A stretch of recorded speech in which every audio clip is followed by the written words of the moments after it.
शांति। ओम शांति। ओम शांति। तो आज हमारे 51 दिन की साधना का दिन है 22 और आज की जो मुरली है वो 4 अप्रैल 1984 की है, 4-4-8-4 और मुरली का टाइटल है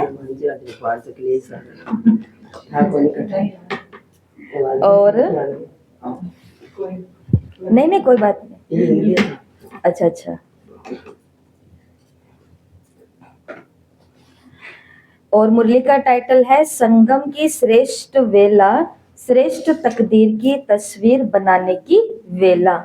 बहुत छोटी सी मुरली है, हर दिन की मुरली की तरह, और 15 मिनट में हम इस मुरली को कवर करने वाले हैं। आज की इस मुरली के अंदर शुरुआत के अंदर बाबा ने क्या कहा वो सुनते हैं, फिर यहाँ पर कुछ हम आपको करके दिखाएंगे। बाबा ने कहा सभी की जन्म की वेला श्रेष्ठ है। सभी की मतलब हर एक ब्राह्मण आत्मा जो कलयुग में नहीं है, संगम युग में है। और हम सभी कहाँ बैठे हैं? संगम। हम तो संगम युगी हैं। संगम, बाबा ने कहा ये जो जन्म की वेला है ना, संगम का टाइम, ये श्रेष्ठ वेला है। तकदीर की रेखा, तकदीर भी सभी ब्राह्मणों की श्रेष्ठ है। जन्म की वेला श्रेष्ठ है, तकदीर की रेखा जो है वो श्रेष्ठ है, बाप श्रेष्ठ है, जन्म श्रेष्ठ है, वर्षा श्रेष्ठ है, परिवार श्रेष्ठ है, खजाने भी श्रेष्ठ है। फिर भी एक जैसे तकदीर प्राप्त होते भी नंबरवार क्यों है? बाप एक है, जन्म एक है, वर्षा एक है, परिवार एक है, वेला भी एक है संगम युग की, फिर नंबर क्यों? सर्व प्राप्तियां तथा तकदीर सभी को बेहद की मिली है, फिर भी अंतर क्यों?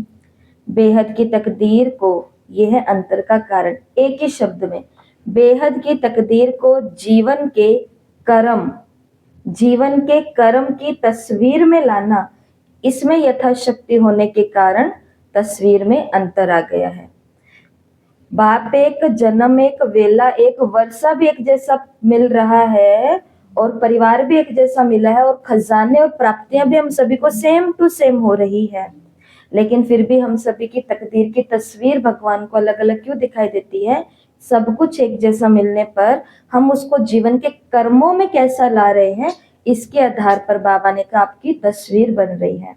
तस्वीर पर किस किस चीज का ध्यान दिया जाता है? खास करके पूरे शरीर का तो ध्यान है ही है, लेकिन तस्वीर में खास चीज होती है और वो होता है ये चेहरा। चेहरे की स्माइल है, नयन नक्श है ना, ये सब चीजें हैं। तो अभी आप में से कौन है जो मेरा तस्वीर बना सकते हैं? मेरी तस्वीर यहाँ कोई बना सकता है?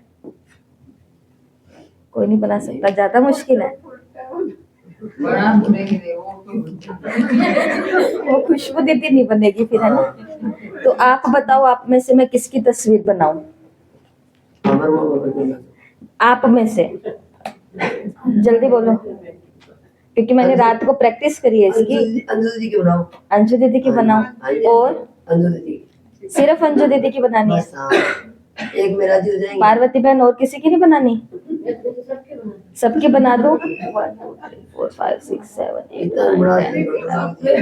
9 14 है, 14 सबकी बनाऊंगे। एक को बना मेरे पास सबकी तस्वीर बना रही हूँ। तैयार है। आज नहीं बना जाए 108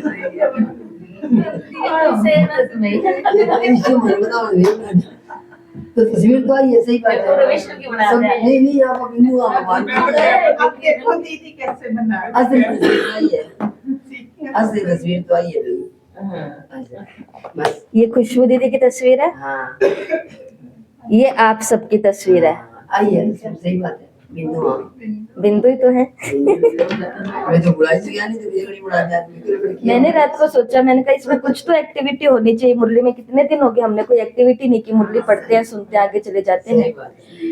तो सोचा था कि तस्वीर बनाएंगे, लेकिन तस्वीर बनाने वाले हम आर्टिस्ट थोड़ी ना है कि हम तस्वीर बना दे ऐसे पेन को घुमाए। तो फिर सोचा कि हर एक आत्मा की तो तस्वीर बनानी है, तकदीर की तस्वीर बनानी है। तकदीर तो मेरी क्लास में सभी की चमक रही है। क्या करे, 2026 जब से आया है चमक, क्योंकि 2025 बहुत अच्छा निकला है ना, क्लोजिंग बहुत अच्छी होती है तो ओपनिंग तो बहुत शानदार होती है। तो तकदीर तो सबकी चमक रही है। तकदीर भी बेरंग नहीं है, तकदीर भी रंगीन है। चमकीले रंग हैं सभी के अंदर। और चमक कौन रहा है? हमारा शरीर नहीं चमकता। मैं सुंदर जितनी होंगी, ये आंखें उतनी सुंदर लगेंगी सबको। मैं जितनी सुंदर होंगी, ये होठों की मुस्कान उतनी अच्छी लगेगी सबको। मैं जितनी सुंदर होंगी, मेरे हाथ काले हैं, पीले हैं, टेढ़े हैं, बांके हैं, लेकिन हर कोई चाहेगा थोड़ा सा सिर के ऊपर हाथ फिरा दो ना। मेरे पैर कैसे भी होंगे, गंदे, मैले, कुचैले, आंके, बांके, लेकिन मैं आत्मा अगर बहुत सुंदर हूं ना, तो लोग चाहेंगे कि आप वहां क्यों हो, थोड़ा सा हमारे भी पास आके जाओ, हमारे भी घर आके जाओ, हमारे को भी कुछ। तो ये है सबकी तस्वीर, और ये सबकी तकदीर की तस्वीर है। ये लाल वाली खुशबू दीदी है, ये 14 पांडव, ब्राह्मण, शिव शक्तियां हैं। हमको काला कर दिया। काला नहीं किया, ब्लू ब्लू, ज्ञान का रंग, देखो दीदी, ज्ञान का रंग ब्लू है और शक्ति का रंग लाल देखो है। दीदी, शक्ति है, नीले लाल रंग है, अपने काले ही है तभी यहाँ है। वाइट पर काला तो मैंने बनाया ही नहीं, मैंने तो ब्लू बनाया है। अभी बन गए क्या अपनी वाइट? काल से भरे पड़े हैं। पूरे कलर दीदी साफ कर रहे हैं। यहाँ तो काले ही है, सही बात है। कर्म की तस्वीर। अभी भी पूरे अपने को अपने जीवन के कर्म इतने अच्छे करने हैं कि मेरी जो तकदीर की तस्वीर बने ना, वो इतनी सुंदर बने कि कोई ना भी चाहे ताली बजाना, तो भी अंदर से तो तालियां ही बज रही हो कि भाई जिंदगी हो तो इनके जैसी हो, सेवाएं हो तो इनके जैसी हो, क्लास हो तो इनके जैसी हो। और आप लोगों ने तो सुन भी लिया एक डायलॉग प्रदर्शनी के अंदर, लास्ट में हमने सामने वाले भाई का इंटरव्यू लिया था। उसने पहली लाइन पता है क्या बोली थी? उसने कहा कि हमने आप आकर के अपनी स्टॉल खोली, सामने हमने इनकी स्टॉल देखी तो हमने कहा ये तो कोई आध्यात्मिक स्टॉल है। फिर बाद में हमने देखा इनकी माताओं को, कहते हैं कि ऐसे तो माताएं नहीं होती हैं, कहती है कि बहुत ही ज्यादा एक्टिव है, बहुत ही ज्यादा। तो माताएं हो तो इनके जैसी, ऐसी, भाई हो तो ऐसे, जो सामने फैक्ट्री में भी जा रहे हैं, आ भी रहे हैं, जो चाह भी रहे हैं, संभाल भी रहे हैं, 2-3 को कोर्स भी करा रहे और फिर जा रहे हैं, फिर अपने सेठों को भी लेकर के आ रहे हैं। ताली कहाँ बजनी चाहिए? अंदर में। और जितनी ताली मेरे जीवन के लिए बजेगी, उतना ही भगवान मेरे ऊपर और फूल बरसाएगा, और फूल बरसाएगा, क्योंकि मेरी तारीफ के पीछे बाबा, इनका शिव बाबा है भाई, इनका शिव बाबा है। सब कुछ एक होने के बाद भी हमारी तकदीर की तस्वीर अलग अलग होने का कारण बस बाबा ने एक ही बताया, प्रैक्टिकल जीवन के कर्म। किसी की तस्वीर तो सभी बना रहे हो, लेकिन किसकी तस्वीर संपन्न है और किसकी तस्वीर में किस किस बात की कमी रह जाती, अर्थात प्रैक्टिकल जीवन में लाने में किसकी मस्तक की रेखा अर्थात मनसा, किसके नयन की रेखा अर्थात रूहानी दृष्टि, किसी की मुख की रेखा अर्थात मुस्कुराहट, सदा संतुष्टता ही तो मुस्कुराहट की रेखा है। हाथों की रेखा अर्थात श्रेष्ठ कर्म की रेखा, पांव की रेखा अर्थात हर कदम श्रीमत प्रमाण चलने की शक्ति। इसी प्रकार तकदीर की तस्वीर बनाने में किसका किस में और किसका किस में अंतर पड़ जाता है। मुझे मेरी तस्वीर कैसे बनानी है? अगर सच में यहाँ पर आपके दीदी आर्टिस्ट होते और सच में वो आपको कहते कि मैं सच्ची में आपके ही आकृति बनाने वाली हूँ, तो हमारे अंदर से ही आता ना कि दीदी सुंदर सा बनाना। और आपने क्यों ना कर दिया कि हम नहीं आपका बनाएंगे, क्योंकि अगली बात हमने यही बोली ना कि हम बनाने तो आपको लगेंगे, लेकिन हम बना कुछ और देंगे। तो कहीं ना कहीं आंख की रेखा टेढ़ी खींच जाती, कहीं ना कहीं होठों की रेखा ऊपर होने के बजाय नीचे हो जाती, फर्क पड़ जाता। बाबा ने कहा और इसी के आधार पर तो एक चित्र का लाखों का भी मूल्य मिलता है और किसी किसी चित्रकार को अपने चित्र का 100 रुपया भी कमाता है। ऐसे ही ब्राह्मण आत्माएं भी सर्व रेखाओं में संपन्न ना होने के कारण, किसी एक रेखा 2 रेखा की संपूर्णता ना होने के कारण नंबरवार हो जाते हैं। अब मुरली में हम सुनते हैं बाबा कहते हर तस्वीर में मुख्य, आज बाबा ने 2 बातें बताई, हर तस्वीर में मुख्य है मस्तक और नयन जो होते हैं ना, ये वैल्यू को बढ़ा देते हैं। देवी के पास, देवता के पास जाते हैं, उनको यहाँ तक देखते हैं, खास करके यहाँ से शक्तियां मिल रही हैं, यहाँ से शक्तियां मिल रही है। और बोलते भी तो ऐसे ना कि इनके नैन नक्श बहुत अच्छे हैं, नैन नक्श बहुत अच्छे हैं। इनका तो ललाट इतना बड़ा है, भाग्यशाली है, ललाट भाग्यशाली, ऐसे ऐसे बोलते हैं। बाबा ने कहा मुख्य मस्तक और नयन तस्वीर की वैल्यू को बढ़ाते हैं। वैसे यहाँ भी मनसा वृत्ति की शक्ति और नयन के रूहानी दृष्टि की शक्ति, इसका महत्व है। ब्राह्मण जीवन संगम के तकदीर की तस्वीर अगर मुझे बहुत सुंदर बनानी है तो उसके लिए बस इन दो चीजों पर ध्यान देना है। मेरी वृत्ति शक्तिशाली हो, मेरे को हर एक आत्मा के लिए कल्याण सोचना। मैं नहीं कर सकती उसका कल्याण, लेकिन बाबा आपको उसका कल्याण करना पड़ेगा। हमारी एक बच्ची है, वो जन्म से उसको हार्ट में छेद है, उस बच्चे के पास एक किडनी भी नहीं है, ठीक है, वो हमसे बहुत दूर है। हम वहां जाकर के उसकी कोई ना फिजिकल मदद कर सकते हैं, ना धन की मदद कर सकते, हम कुछ नहीं कर सकते। लेकिन जैसे उनका रात के समय फोन आता है तो हमने एक मदद करते हैं, और वो कौन सी मदद होती है? योग में बैठ सकते हैं उसी समय, दीदी योग लगाना, इतना बोलते हैं। उनकी तो मम्मी उनको हॉस्पिटल लेकर के भाग जाती है, या जो भी घरों में हमारी चीजें होती है वो तो चले जाते हैं, पीछे काम दे जाते हैं बाबा के घर को कि आप योग लगाना, क्योंकि हम तो दुविधा के अंदर हैं, हम तो कंफ्यूज हैं, हमें पता ही नहीं अब क्या होने वाला है, बहुत तकलीफ हो रही है। और योग में बहनें क्या करती है, ये पुण्य आत्माएं क्या करती है, ये सिर्फ अपनी मनसा को इतना शक्तिशाली और शुद्ध बनाते कि बाबा हम तो कुछ फिजिकली वहां पहुंच नहीं सकते, लेकिन करन करावन हार बाबा आप ही हो, आप ही डॉक्टर हो, आप ही मम्मी हो, आप ही पापा हो, आप ही सब कुछ हो, आप ही उसकी दूसरी किडनी बनो, आप ही उसका हार्ट बनो, आप ही उसका सब कुछ बनो। और थोड़े घंटों के बाद में फिर अच्छे अच्छे फोन आ जाते हैं कि वो तो बिल्कुल ठीक है। तस्वीर हमारी कैसे बनेगी? यहाँ पर मैं बुरे करने वाले का भी अच्छा कितना सोच सकती हूँ, मेरे से नहीं सोचा जा रहा, बाबा आप ही उसका भला कर देना। किसी का ना भी, ऐसे भी लोग होते हैं हमारे दुनिया में, कई रिश्तेदार ऐसे होते हैं, कई आस पड़ोसी ऐसे होते हैं, कई कई तो दोस्त ऐसे होते हैं, कहीं कहीं पर तो माँ और बच्चे भी ऐसे होते हैं कि जिनका आपस में भला सोचा ही नहीं जा रहा है। ऐसी आत्माएं होती है हमारे जीवन में। लेकिन फिर भी मुझे मेरी तकदीर की तस्वीर अच्छी बनानी है तो बाबा को काम दे दो कि बाबा मेरे से तो उनका अच्छा नहीं सोचा जा रहा, मेरे से उनको माफ नहीं किया जा रहा, आप ही उस आत्मा को नेक दिल बनाओ, साफ दिल बनाओ, पाक और पवित्र बनाओ। तो ये भी तो अच्छी वृत्ति ही है। बाबा ने कहा आपको अपनी तस्वीर अच्छी बनाने के लिए इन दो पर ध्यान देना है, मनसा की वृत्ति को सुंदर बनाना है और रूहानी दृष्टि को अच्छा दृष्टि को कैसा बनाना है? रूहानी, रूह को देखे, उसका भला और उसका अच्छा सोचे। बाबा ने कहा इससे आपकी भी इष्ट देव और अष्ट देव आप बन जाते हो। जितना मेरा मस्तक चमकेगा, जितनी मेरी आंखें चमकेगी, उतना बाबा ने कहा आप अष्ट और इष्ट देव तैयार होते जाओगे। तो मुझे मेरी मूर्ति ऐसी बनानी है ना, सबको ऐसी बनानी है, तो अपने हर एक कर्म पर ध्यान देना है, लेकिन यहाँ पर विशेष ध्यान देना है। मुरली के अंदर बाबा ने बहुत सुंदर बात कही, बाप दादा बच्चों के सदा आज्ञाकारी हैं।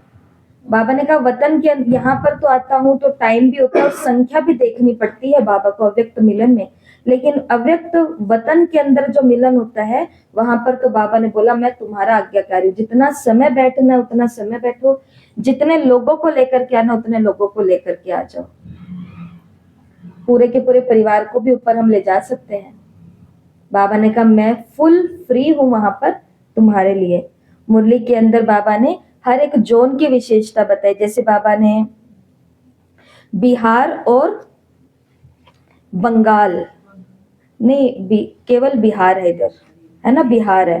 तो बाबा ने कहा कि देखो एक जोन की विशेष, हर एक जोन की विशेषता से तो बाप दादा देख करके हर्षित हो रहे हैं। कोई भाषा भले नहीं जानते, लेकिन प्रेम और भावना की भाषा में तो सब होशियार हैं, और कुछ नहीं जानते लेकिन मुरली की भाषा तो सब जानते हैं। प्रेम और भावना से ना समझने वाले भी समझ जाते हैं। बंगाल बिहार तो सदा बहारी मौसम में रहते हैं, सदा बहार। तो सुनीता बहन, बाबा ने बिहार को क्या बोला? जो सदा बहार में रहते हैं।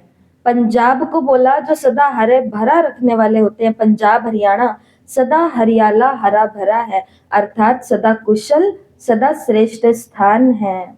खुशी बोला, राजस्थान की क्या विशेषता है? राजस्थान में चित्रकारी तस्वीरें वो बहुत अच्छी बनाते, मूल्यवान बनाते, क्योंकि यहाँ पर राज्य बहुत होते हैं।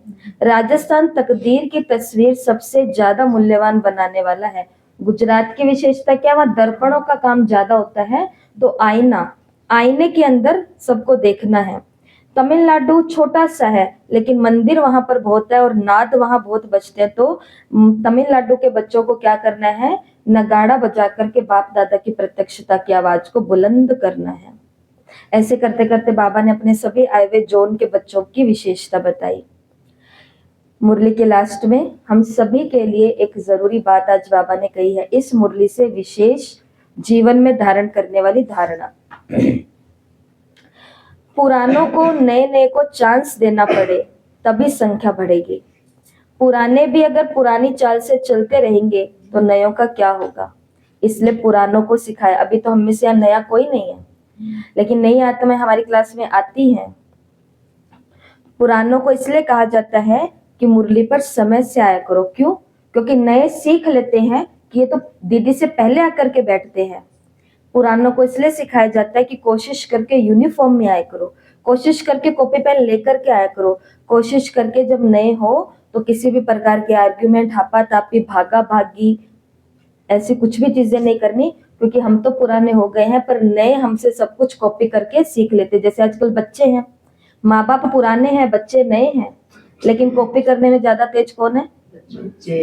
वो अगर बच्ची को बोलोगे ना लड़ना नहीं है, वो बोलेंगे क्यों मम्मी, आपको चीज नहीं मिलती तो आप भी तो पापा से लड़ते हो, ऐसे बोल के जाते हैं। उन्होंने लड़ाई कहाँ से सीखी? कि थोड़ा सा मुंह फुलाएंगे चीज आ जाएगी। उन्होंने सीखा हम भी थोड़ा सा मुंह फुलाएंगे चीज आ जाएगी। ऐसे बाबा के घर में आने वाली नई जो आत्माएं होती है ना, वो पुरानों से कॉपी करके सीख लेती है, क्योंकि वो दीदी को तो नहीं देखती, वो अपने जैसे गृहस्थियों को देखती है, तो उनको ऐसे लगता है अच्छा यहाँ पर ऐसे आते हैं लोग, ऐसे आ सकते हैं, ऐसे जा सकते हैं। इसलिए बाबा ने कहा नयों को क्या दो? चांस बनो। पुराने तो दाता हैं, देने वाले हैं, नए लेने वाले हैं, तो चांस देना, इसमें दाता बनना है। ठीक है। और सभी उमंग उत्साह से रहने वाले बच्चों को बाप दादा स्व उन्नति और सेवा की उन्नति का मुबारक दे रहे हैं। जो आत्मा हमेशा उमंग उत्साह में रहती है, हर चीज में उमंग, साकार मुरली में भी उमंग है, अव्यक्त में भी उमंग है, टेस्ट में भी उमंग है, सफाई में भी उमंग है, मिठाई में भी उमंग है, खाने में नहीं खिलाने में, हर चीज में उमंग है। हर चीज में उनको उमंग ही उमंग। और कुछ भी नहीं है तो चुपचाप बैठे रहो। आज फ्री डे है, योग का डे है। अपनी कॉपी किताब थोड़ा, अब हम बीच में 2-3 दिन फ्री हुए तो मैंने अपनी कॉपी निकाली, कौन सी ट्रेनिंग की, 2018 की, उसको देखा तो फिर से पुराने यादों में चली गई। फ्री होंगे तो कुछ पुराने पोथियां खोलेंगे हम। तो हर चीज में क्या आना चाहिए? उमंग गुस्सा। तो उमंग गुस्सा वाली आत्मा को बाबा 2 मुबारक देते हैं, स्व के उन्नति की भी और फिर से वापस सेवा की उन्नति की भी मुबारक है। तो इस मुरली से हमने क्या सीखा? इस मुरली से हमने सीखा कि मुझे भगवान के जो पहले पहले बच्चे बने थे, उन बच्चों और आज लास्ट में मैं भगवान की बच्ची बनी हूं, हमारी तकदीर एक ही जैसी है, हमारा बाप एक ही जैसा है, हमें वर्षा, पढ़ाई, घर, परिवार सब एक मिला है, लेकिन इनकी तकदीर और मेरी तकदीर में इतना फर्क क्यों आ गया है? क्योंकि तस्वीर को खींचने की रेखा में फर्क है। तो आज हमें क्या याद रखना है? तकदीर की तस्वीर संपन्न बनाने के लिए आज से कौन से ऐसे मुख्य पुरुषार्थ करने हैं जिससे मैं भी नंबर 1 में आ जाऊं। विशेष बाबा ने मस्तक और आंख, हाथ, पांव सबका बता दिया। आज आप सोचना, मुझे मेरे बीके लाइफ को बहुत सुंदर बनाना है, इसके लिए कौन सी ऐसी मुख्य मुख्य चीजें छुटी हुई हैं, वो मुख्य पुरुषार्थ कौन सा मुझे करना है जिससे मैं भी नंबर 1 में आ जाऊंगी। और जितनी सुंदर पिक्चर होगी, मूल्य उतना ही बढ़ जाएगा। और मूल्य कैसे बढ़ेगा? आप, बाबा ने कहा 2 युगों तक इष्ट देव और अष्ट देव के रूप में पूजे जाओगे। तो संगम पर पहले चित्तर इतना सुंदर बनेगा तो पूजा लायक बनेंगे। अच्छा, ओम शांति। 1 मिनट साइलेंस में